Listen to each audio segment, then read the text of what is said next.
Why was she always the quiet one in the room? Even here in the mess hall, surrounded by laughter and clattering trays, Lieutenant Sarah Martinez sat alone. She didn't look like someone you'd remember. That was the point. Steam curled up from the line of serving trays, the smell of meatloaf and instant potatoes thick in the air. Voices overlapped in easy rhythm, stories from training, jokes half told, the hum of another ordinary night on base. But for Sarah, ordinary was an illusion. Every movement, every sound, every entrance and exit, she logged them subconsciously. Old instincts, the kind that never really went away. At 56, hair tied neatly back, pressed khakis perfect to regulation, she looked like any other mid-level officer. Logistics, paperwork, supply coordination, that was the cover anyway. Nobody questioned logistics officers. They weren't supposed to stand out. And tonight, she needed to blend in more than ever. Sarah slid into an empty corner seat, her back against the wall where she could see the exits. Always the exits. The chair creaked softly as she set down her tray. For a moment, she allowed herself to exhale. Not relax, she didn't do that anymore, but exhale. That's when she saw them. 4 recruits barely out of boot camp, hovering a few feet away, trays balanced awkwardly like they weren't sure where they belonged. You could always tell the new ones, their uniforms still crisp, their steps too rehearsed. The leader, tall, all limbs and nerves, spoke up. "Excuse me, ma'am, mind if we sit here? The other tables are full." She looked up. The kid's name tag read Jackson. Behind him were 3 others, Rodriguez, round-faced with a restless grin, Chen, quieter, scanning the room like someone afraid of doing something wrong, and Williams, freckled, red-haired, eyes wide with curiosity. Sarah nodded toward the empty chairs. "Go ahead." They sat, visibly relieved, their trays clattering as they settled in. For a while there was just the sound of eating, the scrape of forks, the occasional awkward glance toward her. Officers usually didn't eat with recruits, but she'd never cared much about what was usual. "You guys just arrived?" she asked, her tone light, almost casual. "Yes, ma'am," Rodriguez answered quickly. "Yesterday from Great Lakes, first real assignment." Sarah nodded. "Exciting time." "Engineering department," Chen added. "Machinist mates will be working in ship's company." "Good field," Sarah said. "You'll learn a lot." They talked like young men who hadn't yet been tested, still carrying that raw belief that the uniform made them invincible. It wasn't arrogance. It was innocence. Sarah almost envied it. "What about you, Lieutenant?" Jackson asked. "What's your job here?" "Logistics," she replied simply, taking a sip of her coffee. "Mostly paperwork." Rodriguez grinned. "Sounds easy compared to what they put us through." Sarah smiled faintly. "Every job matters." She left it at that. No need to elaborate that her paperwork sometimes involved coordinating gear drops for teams that officially didn't exist. Or that, 3 weeks ago, she'd been halfway across the world, buried under desert heat, operating behind lines where the only rule was survival. No one here needed to know that part. The recruits kept talking about families, dreams, what drew them to the Navy. Williams mentioned his father, a sailor too, who told him the hardest part would be being away from home. Chen confessed he missed quiet, something hard to find in barracks. Jackson admitted he just wanted to prove himself. Sarah listened more than she spoke. She remembered being like them once, young, idealistic, untouched by the quiet cost of service. The kind of cost that left its mark on your silence more than your scars. When Jackson finally leaned back and said, "Thanks for letting us sit here, ma'am. Most officers kinda keep to themselves," she only nodded. "We're all Navy," she said softly. It sounded simple, but her tone carried weight. The kind that comes from seeing too much, from knowing what all Navy could really mean when the mission turned dark. For a few minutes everything was calm, forks clinked, voices rose and fell around them, but then like a switch being thrown, noise shifted in the room. Raised voices, near the serving line. Sarah's fork stopped halfway to her mouth. "Sounds like trouble," Rodriguez muttered, twisting to see. Across the mess hall, two sailors were squared off. One, a petty officer first class, built thick and angry, was barking down at a younger sailor who looked terrified. The air tightened. Conversations faltered. The rhythm of the room changed. Sarah's body reacted before her mind did. Shoulders squared, posture aligned, eyes locked on the scene. Her right hand instinctively hovered near her belt, not a weapon, not here, but readiness itself. The petty officer's voice cut through the room. "I said move, Boot. You don't know your place yet." The younger sailor mumbled something Sarah couldn't catch. "Wrong move." The petty officer stepped closer, his tone sharpening, the heat of authority twisting into humiliation. "Should someone do something?" Chen whispered, eyes darting toward the commotion. "There are MPs," Williams said, scanning the room. "They'll handle it." Sarah followed his gaze. The nearest master-at-arms was across the hall, distracted, too far. The situation was escalating too fast. Her jaw tightened. In that second, her instincts screamed the same truth they always did. No one else is coming. She pushed her tray back and rose to her feet. "Excuse me," she said quietly to the recruits, setting down her coffee. Jackson blinked up at her. "Lieutenant, where are you going?"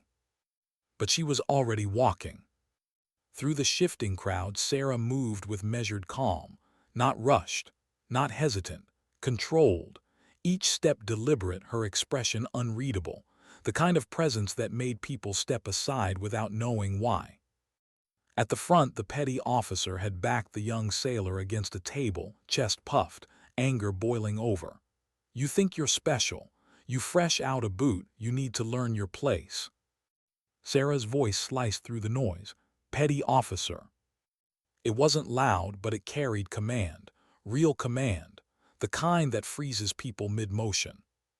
He turned, irritated, face red. "Ma'am, this doesn't concern you." "Actually," Sarah said, walking closer, "it does. You're harassing a junior sailor. You need to stand down." The man sneered. "With all due respect, ma'am, you don't understand what's going on here." Her gaze didn't waver. "I understand perfectly." For a heartbeat, the room held still. He took a step toward her. "Look, Lieutenant, maybe you should mind your own business." Something shifted in her stance. Not visible to the untrained eye, but it was there. Her weight balanced, hands relaxed but ready, eyes steady. The recruits at the table could feel it even from across the room. The quiet logistics officer wasn't quiet anymore. "This is my business now," she said softly. The petty officer's voice rose again. "You threatening me?" "No," her tone was calm, deliberate. "I'm giving you a choice. You can apologize and walk away, or we can discuss this outside." He laughed, a brittle sound meant to save face. "Oh really? You gonna write me up?" Sarah's answer was almost gentle.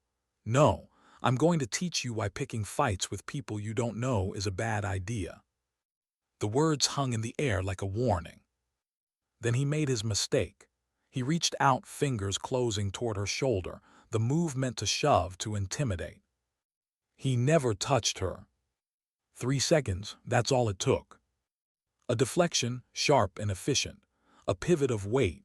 A step inside his reach. Then the crash of fabric and force meeting tile. The petty officer hit the ground face down, his arm pinned behind his back in a control hold so clean it looked rehearsed. It wasn't anger, it was precision. The entire mess hall froze. Silence swallowed everything but the sound of the man's ragged breath. Sarah leaned down slightly, her voice low but steady. "Here, what's going to happen, I'll let you up. You'll apologize, then you'll leave. Understand?" "Yes, ma'am," he groaned. She released him. He stood, red-faced, trembling, humiliated. "I apologize," he muttered. "Louder," Sarah said quietly. "I apologize for my behavior," he barked, voice breaking slightly. The younger sailor nodded awkwardly, unsure what to do. Sarah gave a small nod. Good, now go eat your dinner somewhere else. The petty officer left under a storm of whispering voices. Every pair of eyes followed him, then turned back to her. Sarah simply walked back to her table. The crowd parted without a word. The four recruits stared as she sat down, picked up her fork, and resumed eating her cold meatloaf. Jackson was the first to speak. "Lieutenant, what just happened?" Sarah didn't look up. "Someone was being inappropriate," she said, "so I stopped it." Rodriguez blinked. "How did you do that?" She smiled faintly. "Training." "Not in logistics," Chen said quietly. Sarah looked up at him. Their eyes met for a long second. "No," she said at last, "not in logistics." They fell silent. Around them, the noise of the mess hall crept back to normal, though the air still carried a pulse of awe. People whispered. Eyes lingered. The story was already spreading. Sarah finished her meal in silence. The recruits exchanged glances, curiosity, respect, maybe a little fear. They didn't know who she really was, not yet. But something told them. They just shared a table with someone whose story went far beyond logistics reports and supply chains. Someone who'd seen what the rest of them only imagined. Someone who knew that sometimes the quietest person in the room is the most dangerous. And somewhere deep down, beneath her calm exterior, Sarah felt that old ache again, the one that came after adrenaline, after exposure. The knowledge that she'd just drawn attention she couldn't afford. But she also felt something else, a reminder of why she joined, why she still stayed, because sometimes doing the right thing meant breaking your cover. And in that silence between heartbeats, as the room slowly moved on, a quiet thought passed through her mind. Sometimes dignity doesn't speak, it simply acts. She could feel their eyes on her long before anyone spoke. The mess hall buzzed again with half-hearted conversations, but their table was different, quieter, heavier. The four recruits sat frozen, trays untouched, trying to process what they'd just witnessed. Across from them, Sarah Martinez continued eating as if nothing unusual had happened. She cut another bite of meatloaf, chewed, swallowed. Her hand was steady, her expression unreadable. Jackson leaned forward finally, his voice low. "Lieutenant Martinez, that wasn't normal, was it?" Sarah set her fork down gently, meeting his eyes. "What do you think?" Rodriguez gave a nervous laugh. "Ma'am, I've never seen anyone move like that. He didn't even touch you." Chen nodded, still stunned. "That wasn't training we learned in boot camp." Williams, wide-eyed, leaned forward. "My brother's a Marine. I've seen him spar. He doesn't move like that either. That was something else." Sarah held their gaze for a moment, the faintest smile tugging at the corner of her mouth. "Eat your dinner, gentlemen." But none of them moved. The silence lingered. Finally, she sighed and pushed her tray slightly away. Her eyes softened. "You four can keep a secret." They exchanged glances. Jackson was the first to nod. "Yes, ma'am, of course." "Then I'll tell you something." She paused, scanning the room before leaning in slightly. "What you saw tonight wasn't supposed to happen. I was supposed to stay invisible." Rodriguez frowned. "Invisible?" "My official job is logistics," she said. "That's true, but sometimes there's more to a job than what's on paper." The recruit sat frozen, barely breathing. "More?" Chen asked carefully. "Like special assignments?" Sarah didn't answer right away. Her eyes drifted toward the exit, scanning out of habit. When she looked back, her voice had softened, almost reflective. "Let's just say I've had different training, different responsibilities, ones that don't fit neatly in a job description." Williams blinked. "You mean like special operations?" A flicker crossed her face, something between acknowledgement and warning. "Appearances can be deceiving." The words landed like a quiet explosion. The recruits looked at each other, their curiosity tempered by an unspoken understanding. They had crossed into something they weren't supposed to know.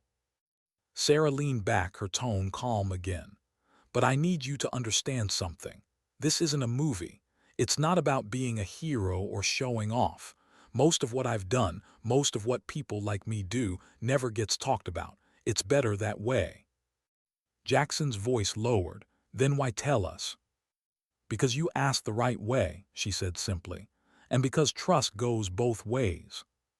She reached for her coffee, taking a slow sip.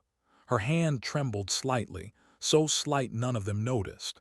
The adrenaline had begun to fade, leaving that familiar hollowness in its wake, the quiet after the storm. Chen hesitated before speaking. "Lieutenant, were you ever scared? You know, during whatever it is you did?" Sarah looked at him, eyes steady. "Every time. Anyone who says otherwise is lying. Courage isn't the absence of fear. It's what you do when fear's already sitting beside you." The recruits were silent again. They were beginning to see her not as a mysterious officer, but as something deeper, something real. After a long pause, Sarah's tone shifted, softer now. "You four remind me of my first assignment. Fresh faces, good hearts, still believing everything is black and white. I used to be like that." Rodriguez smiled faintly. "What changed?" "Reality," she said simply. "It always does." For a moment no one spoke. Then Jackson asked, "So what happens now? I mean, after what happened tonight, people saw." Sarah nodded slowly. "Yes, and that's going to be a problem." Her eyes flicked toward the far end of the room, where a few sailors were still whispering, glancing in her direction. The story was already spreading, like fuel to quiet curiosity. By morning, the whole base would know. "You four will hear things," she said. "Rumors, speculation, ignore them." Williams frowned. "What about your cover?" Sarah smiled faintly. "Covers don't last forever, but they can bend." The recruits didn't know what that meant, and she didn't explain. Instead, she stood, collecting her tray. "Finish your meal, and remember, what you saw stays between us." "Yes, ma'am," they said almost in unison. As she walked away, Jackson watched her go. "I think she just changed the way I see the Navy," he whispered. Rodriguez nodded. "No kidding." When Sarah reached the door, she hesitated. For just a heartbeat, she turned back toward them. A faint smile touched her lips, something warm, something human. Then she was gone. The next morning, she felt it the moment she stepped onto the base. Eyes lingered longer than usual. Conversation stopped when she passed, a ripple effect moving through corridors and courtyards. The logistics officer who dropped a petty officer in the mess hall, that was the new story, and everyone wanted to know how. Sarah didn't react. She walked the same pace, the same posture, but every whisper pressed against the edge of her composure. She lived under cover before, in deserts, in cities where her name wasn't her own, but this was different. Exposure here meant paperwork, rumors, questions she couldn't answer.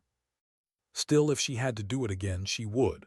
That young sailor's eyes, the panic, the helplessness, she couldn't have sat by. Not again. By noon, her commanding officer appeared in her doorway. "Lieutenant Martinez," Commander Patricia Hayes said sharply. "My office, now." Sarah followed her down the hall, her expression neutral but her pulse steady and alert.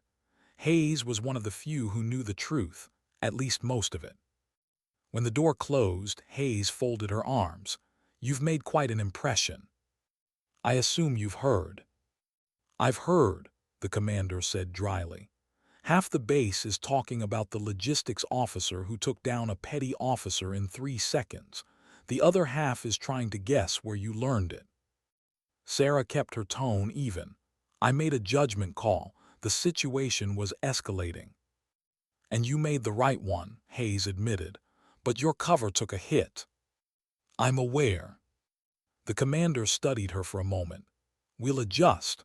I'll have personnel update your record, add prior military police training. It'll explain the skills without exposing your background." Sarah nodded. "That'll work. Most people can't tell the difference between MP and SO training anyway." "Exactly." Hayes leaned back. "We'll also spin it as a new base initiative, personal protection training. You'll lead it." Sarah blinked. You want me to teach? Part-time, Hayes said. Voluntary sessions, off-duty hours. You've already proven you can handle yourself, and frankly, it's good PR. The Navy loves stories about strong leadership and safer work environments. Sarah considered it. Teaching was different, but it was also a cover that could explain her skills naturally. All right, she said finally. I'll do it. Good, make it look practical. Keep the advanced stuff out of it. Sarah smiled slightly. Wouldn't dream of it. When Hayes dismissed her, Sarah lingered a moment outside the office. For the first time in a while, she felt something unexpected, relief. The confrontation had forced her into the light, but maybe, just maybe, it could still serve a purpose. That night the mess hall felt different. She sat in the same corner, same seat, but this time she didn't sit alone for long. "Lieutenant," Jackson said, sliding into the seat across from her, "we heard a rumor." "Only one?" she asked, smiling faintly. "Word is you used to be MP," Rodriguez added. "Explains what we saw." Sarah took a sip of coffee. "That's right, military police before I transferred to logistics." Chen raised an eyebrow. "That would make sense." Williams grinned.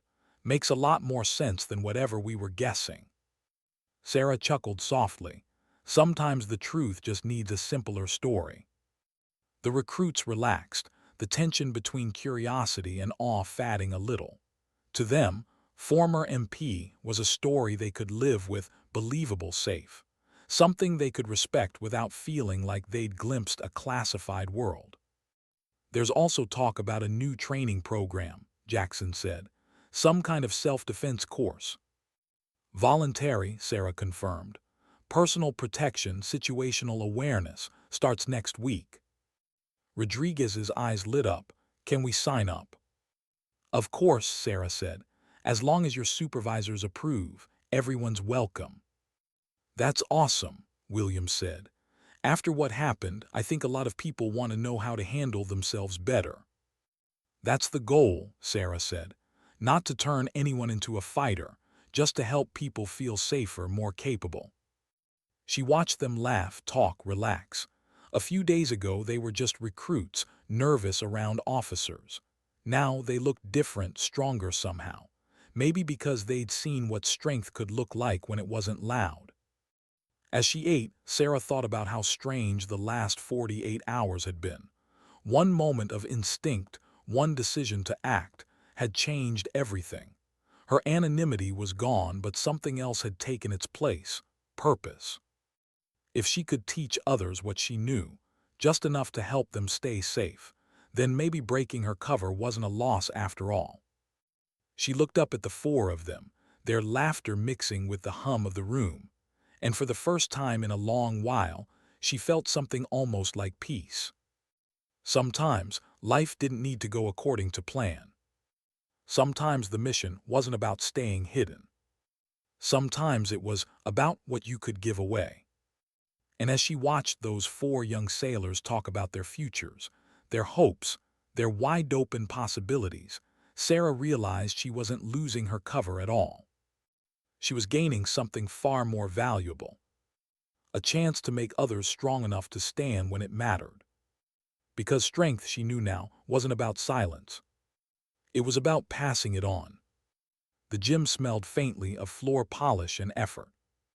Sarah stood alone in the center of the mat, arms folded, scanning the empty space as the echoes of her footsteps faded. Rows of padded flooring covered the ground.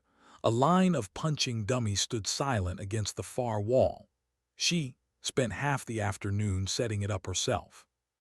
It felt strange, being in the open, preparing to teach what she'd spent years keeping secret. The digital clock on the wall flicked to 18:00 hours. Outside, the sun hung low, bleeding a golden haze across the hangars. Any minute now they would arrive, the curious, the brave, the ones who'd heard about the lieutenant from logistics and wanted to learn what she knew. She took a slow breath, centering herself. The room was too quiet. 6 years in the field, she thought, and it still feels unnatural to stand in a place that's supposed to be safe. Then the door opened. The first to enter were Jackson, Rodriguez, Chen, and Williams, exactly on time. They wore workout gear, faces bright with anticipation. Behind them came more sailors, petty officers, new recruits, even a couple of junior officers, 23 in total. They spread out in uncertain rows, the kind of formation born of respect mixed with curiosity. Sarah stepped forward, her tone calm but firm. "Good evening, everyone." The chatter stopped immediately. "Welcome to Advanced Personal Protection Training. Before we begin, I want to be clear about what this is, and what it is." Her voice carried easily in the echoing space. "This is not combat training. You're not here to become fighters. You're here to learn how to protect yourselves and the people around you when things go wrong. And things do go wrong, sometimes faster than you can imagine." The group was silent, watching her closely. Jackson and his friends exchanged subtle looks, as if they were seeing two different versions of the same woman: the logistics officer they ate dinner with, and the quiet force who dropped a man twice her size in the mess hall. "Every technique I'll teach you," she continued, "is about control. Control of your environment, control of your opponent, and, most importantly, control of yourself." A few heads nodded. One petty officer, probably older than her, crossed his arms skeptically. Sarah didn't blame him. The idea of being taught self-defense by a logistics lieutenant didn't sit easily with everyone. "Let's start simple," she said. "Situational awareness." She walked the line, her boots soft on the mats. Before any fight begins, there's always a warning: the look, the shift, the way someone stands or moves. If you can read those signs, you can end a confrontation before it starts. She stopped beside a sailor who stood too stiffly. "Loosen your stance. You're not guarding a gate, you're reading a room." He adjusted awkwardly. She nodded. "Better." For the next hour, she guided them through awareness drills, teaching them how to scan without starring, how to notice exits and angles, how to sense the pulse of a room the way she did instinctively. It wasn't just about safety. It was about presence. "The most powerful weapon you have," she said, "is your attention. If you learn to use it, you'll win most fights before they ever begin." When she said that, her mind flashed back dust, heat, the sharp pop of distant gunfire. Attention saves lives. She learned that in places where forgetting to notice a shadow could mean never coming home. She swallowed the memory and kept her tone even. They moved to positioning drills, how to stand balanced, weight distributed, ready to move in any direction. She demonstrated the proper stance: light, controlled, steady, and then had them mimic it. "Balance is everything," she said. "You lose your balance, you lose your options." Jackson tried to copy her movement, his stance a little too wide. She stepped over and nudged his shoulder lightly. He stumbled a half step back. "Too much weight forward," she said with a faint smile. "You're not attacking, you're reading, waiting." He nodded, adjusting. "Yes, ma'am." As they practiced, the initial stiffness began to fade. Even the skeptical petty officer started to move with interest, his body responding to the rhythm of repetition. When the first hour ended, Sarah called for a short break. The sailors grabbed water bottles, chatting quietly. The energy in the room had shifted. Curiosity had turned into focus. Rodriguez approached her, wiping sweat from his brow. "Ma'am, this is different from what we expected. I thought we'd be learning strikes or something." "You will," she said. "But fighting isn't about hitting. It's about surviving. If you don't know when not to fight, nothing else matters." He nodded thoughtfully, more serious than before. When the break ended, she gathered them again. "Now let's look at defense." She called Williams to the center of the mat. The others gathered in a half circle. "Williams here," she said, "is going to grab my arm." He blinked. Yes, ma'am." He reached out cautiously, clearly afraid of hurting her. "Don't be polite," she said with a smirk. "Be real." He grabbed her wrist. In one fluid motion, she rotated her arm, stepped in, and redirected his grip until he was off balance, then stopped just before he would have hit the mat. She let him go, and he stumbled back a step, wide-eyed. "That's what control looks like," she said calmly.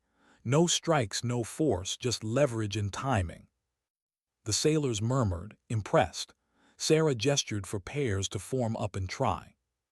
For the next half hour she moved through the group, adjusting grips, correcting posture, guiding them through movements that seemed small but carried real power. Her patience surprised even herself.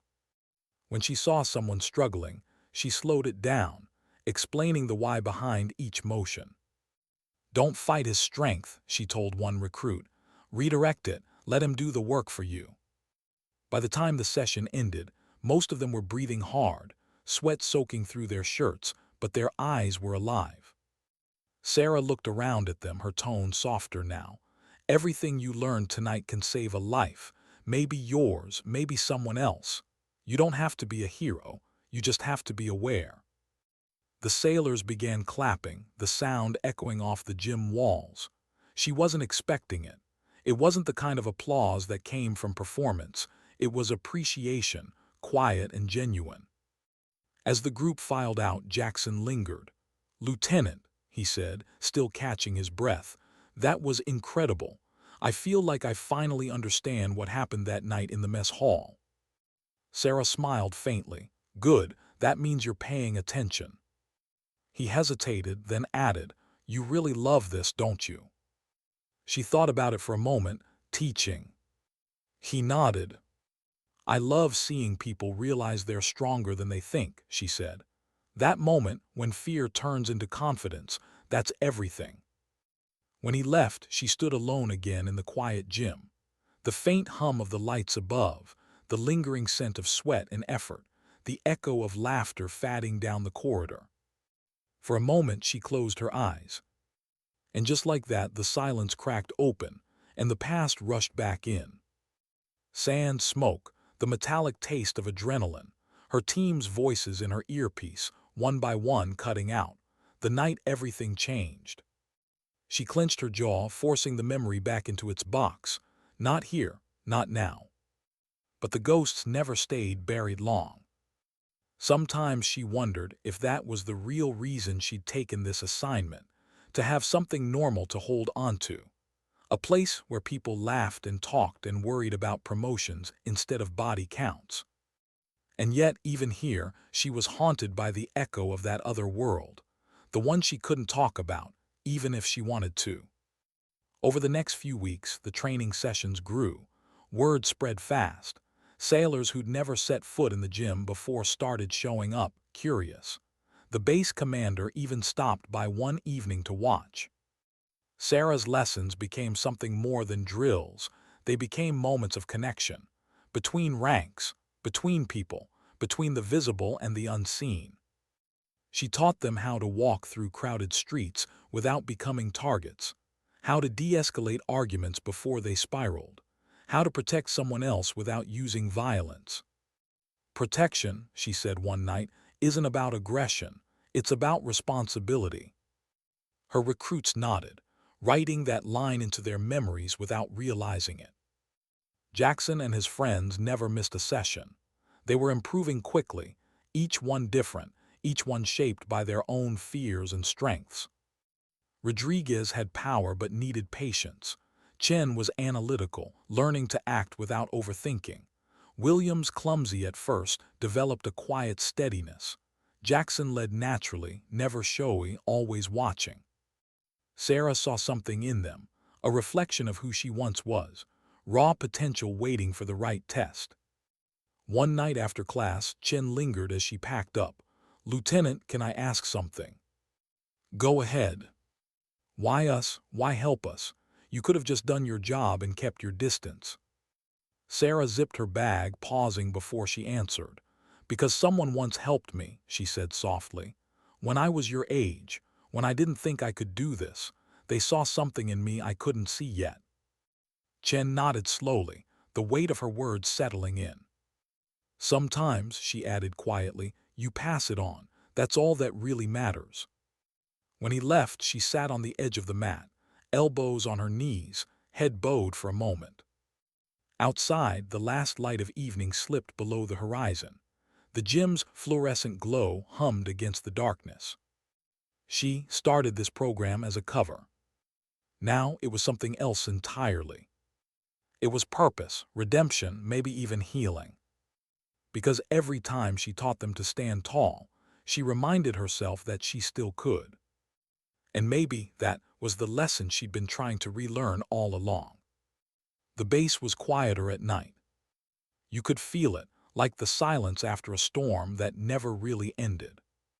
Sarah walked the dim corridor toward her quarters, the hum of the fluorescent lights following her like ghosts. Her duffel hung from one shoulder, boots echoing softly on the linoleum. Outside, the ocean wind pushed against the walls, whispering through the vents. 3 weeks. 3 weeks since the mess hall incident. 3 weeks since her cover had begun to unravel and rebuild itself under a new name. Lieutenant Martinez, logistics officer with prior MP experience, now leading base security training. It was a good cover, clean, plausible, but not the truth. And every time she looked in the mirror, the uniform staring back reminded her of the cost of pretending to be normal. Her reflection was sharp tonight, shadows cutting across her face. She studied it as she undid her collar. Same brown hair, same calm eyes, same mask. But inside, the old fractures had begun to ache again. That night, sleep didn't come easily. The desert was alive with heat and sound. Wind tore across the dunes, carrying the metallic smell of distant fire. Sarah's heartbeat pulsed in her ears as she crouched beside a half-buried wall, her rifle pressed against her shoulder. "Bravo 2, report," a voice crackled through her comms. She pressed her earpiece, scanning the horizon. "Still clear," she whispered, "but they're close, I can feel it." She could always feel it, that vibration in her bones before a fight began. A sixth sense honed from months of moving unseen through villages that didn't exist on any map. Her partner, Petty Officer Kane, crouched beside her, calm, efficient, lethal. "Command says extraction in 20, he murmured. Sarah nodded. "We won't have 20. He gave her that look, half humor, half warning. "You always say that." And she'd been right. They didn't have 20. The memory blurred like static in her head, flashes of movement, the dull roar of chaos, a truck exploding in the distance. She remembered reaching for Kane's hand, then heat, dust, silence. When she woke hours later, she was alone. She jolted awake in her quarters, the echo of gunfire still ringing in her chest. The clock read 02:14. Her sheets were tangled, damp with sweat. She sat up, pressing her palms against her knees, grounding herself in the stillness of the room. For years, she'd trained herself not to dream, but sometimes the ghosts refused to stay buried. She reached for the small silver pendant resting on her nightstand, worn smooth by time. Kane's dog tag, the only piece they ever found. Her hand closed around it. "You'd laugh at me now," she whispered, "teaching sailors how to stand up straight." But the truth was, teaching them kept her from breaking. Every class, every lesson, it gave the chaos meaning. She stared out the small window where the ocean gleamed faintly under the moonlight. It reminded her of something Kane used to say, "If you survive, make it count." Maybe that's what she was doing now, making it count. By morning, the world returned to its usual rhythm. Reports, meetings, emails. Logistics had its own brand of warfare, deadlines instead of detonations. At 900, Commander Hayes summoned her again. "Lieutenant, take a seat." Sarah obeyed, keeping her posture neutral. The commander looked tired, the kind of tired that came from balancing politics and truth. "I've been hearing a lot about your training program," Hayes said finally. "Positive things." "I'm glad to hear that, ma'am. You've managed to turn a PR nightmare into a morale boost. Impressive." Sarah didn't answer. Compliments from command usually came with warnings attached. Hayes leaned forward, fingers interlaced. You've given this base something it didn't know it needed. Confidence. Safety. The kind of trust that keeps people grounded. Sarah studied her, but Hayes gave a faint smile. You've also attracted attention from higher up. They want reports, data, evaluations. You're under a microscope now, Lieutenant. Handle it carefully. Understood. Good. The commander tapped a file on her desk. And there's more. Fleet Command has requested an expansion of your training. 3 additional bases. You'll oversee curriculum development. Sarah blinked. They want me to replicate it. That's right, you started a ripple, Martinez. Now they want a wave. For a moment, Sarah didn't know what to say.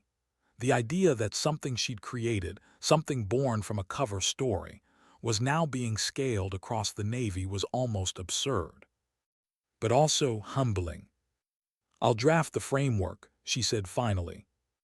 Hayes nodded. Good, you're doing more good here than you realize. Sarah gave a small, polite smile, but inside she wasn't sure she believed that. Doing good didn't erase the past. It didn't undo the nights she'd failed to save someone. It didn't silence the voice that still woke her in the dark. Still, she took the folder, because maybe helping others find their footing could quiet her ghosts for a little while longer. That evening, training resumed. The gym lights burned bright against the dusk, reflecting off the polished floor. 25 sailors this time, 2 more than last week. Word spreading, Rodriguez said proudly as he stretched. We're getting popular. Sarah smiled. Then let's make it worth their time. The session began with scenario drills, the kind that blurred the line between practice and instinct. She had them pair off, improvise responses to tense encounters. Harassment in a crowded corridor, aggression during liberty, a shipboard argument that turned physical. Remember, she said, circling them, you're not just defending yourself. You're reading the situation. You're protecting the balance before it breaks. Jackson acted out a confrontation with Williams, a mock version of what they'd seen in the mess hall. Walk away, Jackson said in a firm tone. Last chance. Williams laughed, playing the aggressor. Or what, Lieutenant? Sarah cut in sharply. Freeze. The room stilled. She walked between them, her voice quiet but clear. You see how this feels, the tone, the distance. They nodded. Now look at his shoulders, she said, gesturing toward Williams. Tension there, breath shallow, that's escalation. You respond to that early, not late. You control it before it controls you. They reset slower this time, controlled. By the end, even the new recruits were starting to understand what she meant. That violence wasn't the moment someone threw a punch. It started long before that, in the silence between words. Afterward, the sailors clapped again, the applause louder this time, more confident. Sarah gave a small bow of acknowledgement. Same time next week. As the group dispersed, Jackson stayed behind, helping her stack mats. He'd become her quiet anchor in the group, steady, dependable, the kind of sailor you could build trust around. Ma'am, he said after a moment, I've been thinking about something. Dangerous habit, she teased. He smiled faintly. I mean it, you ever think about what it costs, doing what you do, the real stuff, I mean. She froze mid-motion. He didn't know exactly what she'd done. He couldn't, but the sincerity in his voice disarmed her. She looked down at the mat in her hands. Everything costs something, Jackson. The trick is making sure the price is worth it. Was it worth it? Her eyes flicked up to meet his. For a heartbeat, the room seemed to shrink around them, just 2 sailors standing in the hollow echo of truth. I'm still figuring that out, she said quietly. He nodded, and there was no judgment in his face, only respect. When he left, she sat for a moment on the mat, letting the stillness wrap around her. The ghosts had been quiet tonight. That was progress. But she knew better than to believe in peace that easily. A week later, While reviewing logistics reports in her office, a classified message came through on her secure channel, the one almost no one knew existed. She hesitated before opening it. The sender code was familiar: Ops Command, Strategic Unit 4. Her pulse quickened. The message was brief. Subject: Review of Personnel, Lieutenant S. Martinez. Status: Observation period extended. Possible reassignment, pending operational clearance. Reassignment. The word landed heavy. She leaned back in her chair, staring at the blinking cursor. She, known it was coming eventually, missions never stayed dormant forever. Still, a part of her had hoped the quiet life would last a little longer. Her eyes drifted to the stack of training reports on her desk: progress charts, attendance sheets, handwritten thank you notes from sailors who'd found confidence again. And then to the photo pinned on her wall, the 4 recruits, grinning awkwardly during their first week of training. She wasn't ready to leave them yet. Not when they were just beginning to understand what she'd been trying to teach all along. That strength wasn't found in silence or secrets, but in the courage to stand. Her hand tightened around Kane's pendant at her neck. She whispered the same promise she always did before every deployment, the one she'd never stopped keeping. "I'll come back one more time." Outside, the wind rattled against the window. Somewhere beyond the base, waves crashed against the shore, steady, relentless, eternal. And as Sarah stared out into the night, the reflection in the glass showed a woman caught between 2 worlds: the soldier who couldn't stop fighting, and the teacher who finally had something worth staying for. But deep down, she already knew how this story worked. Peace never lasted long. And some wars didn't end just because you came home. The mission changed on the 3rd night. Orders had come in through secure channels, abrupt, coded, absolute. Sarah sat in the command tent as the words scrolled across the encrypted screen, their simplicity belying their consequence. Secondary target confirmed. Eliminate and extract. Eliminate. Not recover, not question, eliminate. She stared at the message for a long time.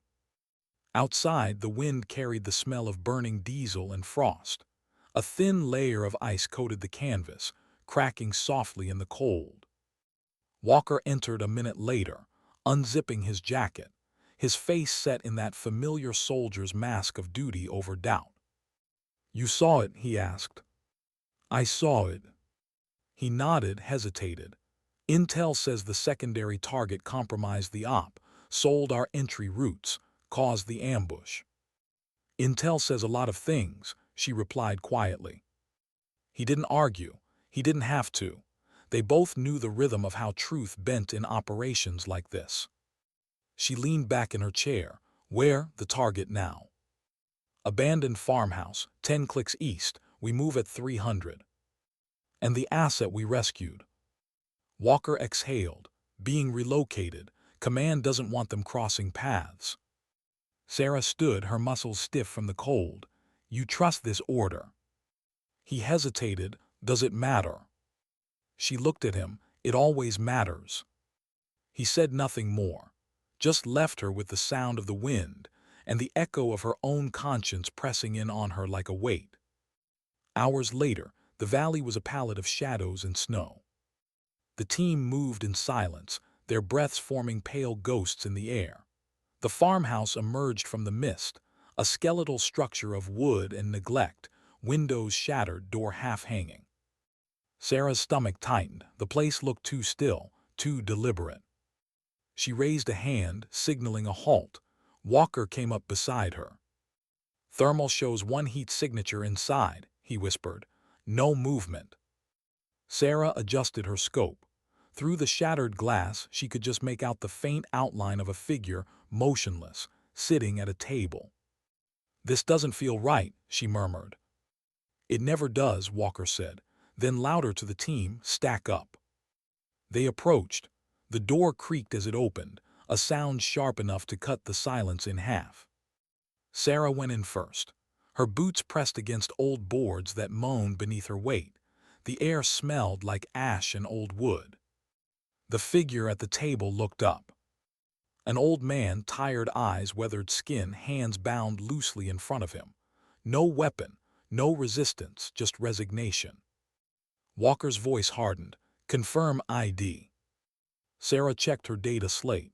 The biometric match came back in seconds. "Confirmed." "Orders are clear," Walker said. "Do it." Sarah froze. The old man's gaze met hers, calm, unafraid. He didn't beg, didn't plead. He just watched her like someone who had already lived his last day. She lowered her weapon slightly. "He's not a threat." "Intel says he sold us out," Walker snapped. "Those men died because of him." "Or because Command fed us the wrong route," she said, her voice rising. "You ever think of that?" Walker stepped closer. "Orders are orders." Her pulse pounded. "So was the one that got your team killed last year. How did that feel?" His jaw clenched. "Don't." "I was there," she cut in. "Different name, different place, same mistake." The air between them thickened. The other operators shifted uneasily, their fingers resting on triggers but not squeezing. No one wanted this. No one wanted to choose. Sarah's mind raced. Every instinct screamed at her to stop, to think, to remember the faces of those she'd taught. Know when not to fight.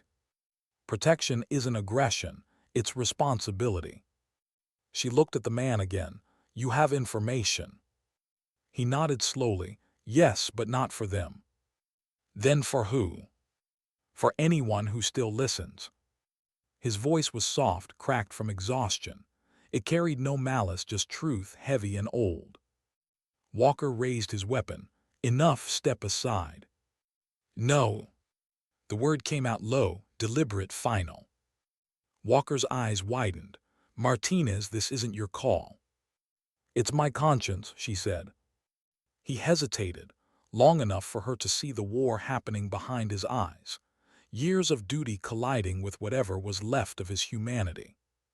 Then he lowered his weapon just slightly. "You better be right about this." "I usually am," she said quietly. She stepped forward and cut the man's bindings. His hands trembled as he rubbed his wrists, disbelief flickering across his face. "We're leaving," she told him. "Now." The team didn't move right away. Then one by one they followed. They crossed the ridge under the dim glow of dawn. The old man stumbled occasionally, but Sarah kept a steady hand on his arm. When they reached the extraction zone, she turned to Walker. "You'll need to file the report. Say we confirmed elimination." He gave her a long, searching look. "And when Command asks for proof?" "I'll handle that." "Martinez, you're putting a target on your back." She met his gaze evenly. "Maybe it's time someone did." Walker nodded once, respect, resignation, maybe both, and signaled the evac. The helicopter came low and fast, blades scattering snow into a storm of white noise. They lifted off just as the sun broke through the clouds, turning the valley below into gold and ash. Sarah watched it fade beneath them. She wasn't sure if she'd just saved a man or destroyed her career. Maybe both. But somewhere inside, she felt something she hadn't in a long time: peace. When they landed at the forward base, Command was waiting. A pair of officers in dark uniforms pulled her aside immediately, their faces unreadable. "Lieutenant Martinez," one said, "you're being temporarily relieved of operational duty pending debrief." She nodded calmly, understood. They escorted her to a steel-walled room. No windows, no warmth. A single table, 2 chairs, 1 recorder blinking red. A colonel she didn't know sat across from her. "Your report doesn't match field telemetry. The target wasn't neutralized." Sarah kept her voice even. "Telemetry can be faulty. You've seen it before." Walker's statement confirms your hesitation. She smiled faintly. "Then I suppose that's what happens when you give soldiers time to think." The colonel's tone hardened. "You disobeyed a direct order." I prevented another mistake. He leaned back, studying her. You think you get to decide that? Sarah met his gaze without blinking. Someone has to. The silence stretched. The recorder blinked between them, catching every breath. Finally, the colonel said, "You understand this will end your eligibility for further covert deployment." "I understand," she said. "And yet you don't seem concerned." She shrugged slightly. "Maybe I'm tired of hiding behind titles." The colonel closed the file. "You'll await reassignment pending review. Dismissed." Sarah stood, saluted, and walked out. Outside, the air was sharp, alive. She inhaled deeply, feeling the cold cut through her lungs like clarity. For the first time in years, she wasn't hiding. Not behind logistics, not behind a mission, not behind orders that silenced her conscience. She made her choice, and it felt right. That night she sat alone on a bench near the perimeter fence. Beyond it, the world stretched wide and indifferent. She pulled out her small notebook and flipped to a blank page. Her handwriting was neat, deliberate, steady. Orders tell you what to do. Conscience tells you why you can't. She paused, looking at the line, then added another beneath it. Sometimes the mission isn't to follow, it's to remember who you are. She closed the notebook and looked up at the stars. The same constellations she'd seen above the base, above the desert, above every battlefield that had tried to erase her. Maybe that was the point. The stars didn't care about orders. They just kept shining. Her comm unit buzzed softly, a new message, uncoded. She frowned and opened it. From CDRHAYS. Subject follow-up. The recruits asked about you again. Word of your mission reached them in fragments, but they're proud. Said you taught them how to listen to the right voice when the wrong one is louder. I think you'll appreciate that. Sarah read it twice, smiling faintly. Good, she whispered. They were always listening. The wind shifted, tugging at her hair. Somewhere far away, she thought she heard the ocean again, the sound of home, of endings that weren't really endings. And in that moment, she realized something profound. Maybe strength wasn't in obedience or defiance, but in the courage to act when the truth demanded it. It wasn't rebellion, it was integrity. The kind of integrity that didn't shout. It simply stood its ground. The sky was a bruised canvas of violet and steel when Sarah Martinez boarded the transport. No insignia, no destination listed, just coordinates typed neatly on a slip of paper that dissolved in water the moment she read them. That's how these things always started. Not with fanfare, with silence. She adjusted the strap of her duffel, the cold metal ramp vibrating beneath her boots as the engines came to life. The faint smell of jet fuel mingled with sea air, sharp and familiar, the scent of every beginning and every ending she'd ever known. When the aircraft lifted off, the world below shrank into mist and memory. The base, the ocean, the gym, all fading into distance. Her training program would continue without her. Hayes had promised that. Jackson, Rodriguez, Chen, and Williams would keep teaching the new recruits under the same creed she'd given them. Protection isn't about aggression, it's about responsibility. The words echoed in her mind like a vow she couldn't break. But this mission, this summons felt different. There were no detailed orders, no operational outline, just a call from someone she hadn't heard from in years. A name that once meant command. Now it just meant unfinished business. She leaned back against the cold metal wall of the transport, eyes half closed, the hum of the engines blurring into thought. It had been 3 years since she'd walked away from covert ops, 3 years since she'd decided conscience mattered more than orders. But the thing about the past was that it never stayed buried. It just waited, patient and silent, for you to come back. And now she was coming back. The safe house sat on the edge of nowhere, a coastline where wind howled against cliffs and waves tore themselves apart against jagged stone. It was the kind of place that erased people. When Sarah stepped inside, she found a single man waiting at the table. Older now, shoulders heavier, eyes that had seen too much. Colonel Mason, her former handler. He didn't stand, just looked at her for a long moment before speaking. "You look different." "So do you," she said evenly. He gave a dry chuckle. "You always did have a smart mouth. Sit." She did. The chair creaked, the air between them thick with the weight of unspoken history. He slid a thin folder across the table. "You've caused a lot of problems, Martinez. Wouldn't be the first time. This one's different." He tapped the folder. "The man you spared, the so-called traitor, resurfaced." She froze. "He's not in hiding anymore," Mason continued. "He's talking to journalists, to investigators. He's feeding them pieces, coded files, names, places that were supposed to stay in the dark." Sarah's pulse steadied into that familiar rhythm, calm under fire. "And you think I should have pulled the trigger?" "I think," Mason said carefully, "you're the only one who can clean this up." She leaned back. "You want me to fix your mess? I want you to finish what you started." He pushed the folder closer. Inside were photos, blurry surveillance shots, timestamps, locations. But one stood out. The man she'd spared, standing beside someone new. A young woman, early 20s, dark hair, a soldier's posture. Sarah's eyes narrowed. "Who is she?"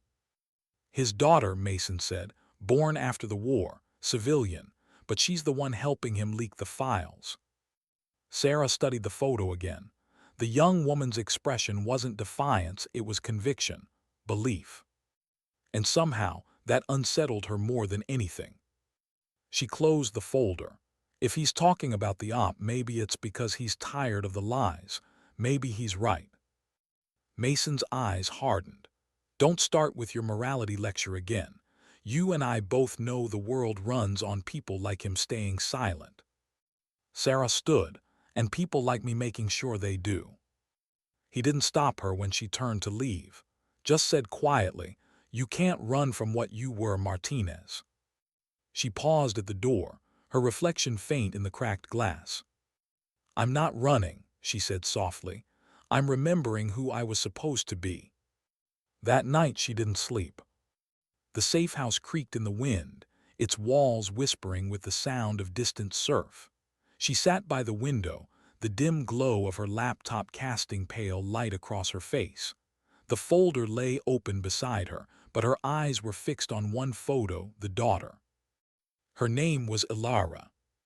Civilian contractor, linguist, quiet, smart, the kind of person who didn't make noise unless it mattered. Sarah saw herself in her, too much of herself. So when dawn came and the first light bled across the horizon, Sarah made her choice. Not Mason's version of the mission. Her own. 2 days later, Istanbul. A crowded cafe overlooking the Bosphorus, the air thick with coffee and cigarette smoke. The kind of place where a dozen stories crossed paths and no one noticed the others. Sarah sat at a corner table, sunglasses hiding her eyes, a simple cup of tea untouched before her. Ilara arrived 10 minutes late, cautious, scanning, aware. She moved like someone who'd been warned to trust no one. When their eyes met, recognition flickered not of faces but of instinct. "You're not press," Ilara said quietly. "No," Sarah replied, "and you're not as invisible as you think." Ilara's jaw tensed. "If you're here to stop us." "I'm here to understand," Sarah interrupted. "Your father, he wasn't wrong to talk, but he's in danger now, so are you." Ilara hesitated. "From who?" "From the same people who sent me."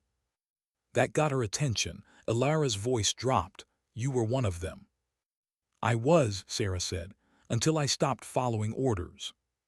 Silence stretched. Somewhere outside, a ship's horn bellowed over the water. Ilara's eyes softened just slightly. "My father said someone spared him once," she whispered.